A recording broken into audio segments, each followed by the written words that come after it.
لا أقسم بهذا البلد وأنت حل بهذا البلد ووالد وما ولد لقد خلقنا الإنسان في كبد أيحسب أن لن يقدر عليه أحد يقول أهلكت مالا لبدا أيحسب أن لم يره أحد ألم نجعل له عينين ولسانا وشفتين وهديناه النجدين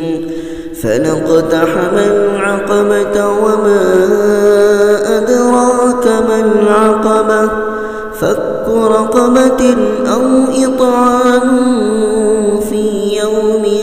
ذي مسغبة يتيما ذا مقربة أو مسكينا ذا متربة